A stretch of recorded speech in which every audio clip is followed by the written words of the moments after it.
BRK భవన్లో Kaleshwaram commission ముందు హాజరయ్యారు ఈటెల రాజేందర్. కాళేశ్వరం అవకతవకలపై ప్రశ్నించబోతున్నారు justice PC Ghosh commission.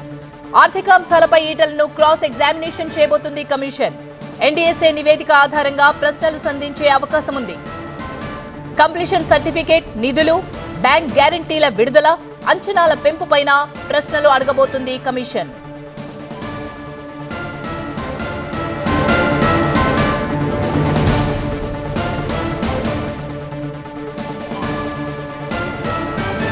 BRK భవన్లో కాళేశ్వరం కమిషన్ ముందు హాజరయ్యారు ఈటెల రాజేందర్. కాళేశ్వరం అవకతవకలపై ప్రశ్నించబోతున్నారు జస్టిస్ పీసీ ఘోష్.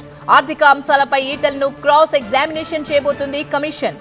ఎన్డీఎస్ఏ నివేదిక ఆధారంగా ప్రశ్నలు సంధించే అవకాశం ఉంది. కంప్లీషన్ సర్టిఫికేట్, నిధులు, బ్యాంక్ గ్యారంటీల విడుదల, అంచనాల పెంపుపైన పలు ప్రశ్నలు అడగబోతుంది కమిషన్. కాళేశ్వరం కమిషన్ నోటీసులపై ఇటీవలే టీవీ9 తో మాట్లాడారు ఈటెల. కాళేశ్వరం విచారణపై ఈటెల ఏమన్నారో ఇప్పుడు చూద్దాం. బిజినెస్ రూల్స్ అంటే ఏందో నీకు అర్థం కావాలి. ఆర్థిక మంత్రి ఏం పనిచేస్తాడు, ఇరిగేషన్ శాఖ మంత్రి ఏం పనిచేస్తాడు, ముఖ్యమంత్రి ఏం పనిచేస్తాడు అన్నీ తెలిసిన తర్వాత తెలిసిన పార్టీగా ఎందుకు ఇట్లా మాట్లాడుతున్నావు? ఏం రోగం మీకు, ఏం పుట్టిందని చెప్పి నిజంగానే నీకు దమ్ముంటే ఆరోపణలు ఏవైతే చేస్తున్నావో నువ్వు ఆ విచారణ పర్ఫెక్ట్గా చేయి. నిజంగా తప్పు చేసిన వాళ్ళు ఎవరు ఉంటే, దోషులు ఉంటే శిక్షించు. ఇవాళ గతంలో కేసీఆర్ దగ్గర ఎవరెవరైతే అధికారులు పనిచేసిందో వాళ్ళు ఇప్పుడు కూడా ఉన్నారు. మరి అధికారులు రూల్ ప్రకారంగా పనిచేస్తారు తప్ప దానికి విరుద్ధంగా పనిచేసే ఆస్కారం లేదు. కాబట్టి వాళ్ళు అడుక్కోవాలి, అయ్యా మరి మీరు కేసీఆర్ దగ్గర పనిచేసింది కదా అని చెప్పి అక్కడ పనిచేసిన అధికారులు ఎవరు అడుక్కొని ఎవరికి నోటీసులు ఇవ్వాలి, ఎవరికి నోటీసులు ఇవ్వద్దు, అది జరిగింది ఏంటి అనేది ప్రిలిమినరీ ఎంక్వైరీ చేసుకోరాదు.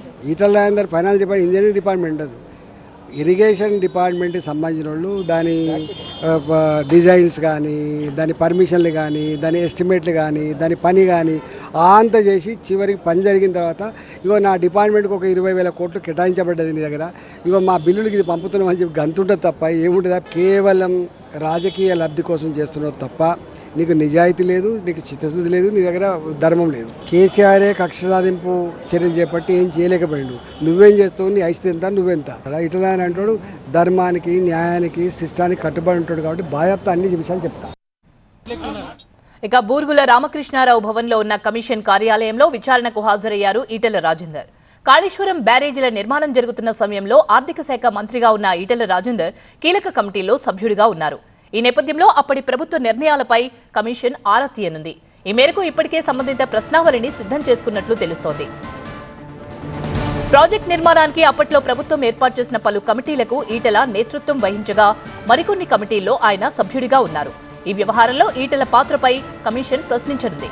కమిషన్ ఎదుట ఈటెల ఇవ్వనున్న వాంగ్మూలం విచారణలో కీలకంగా మారే అవకాశం ఉంది.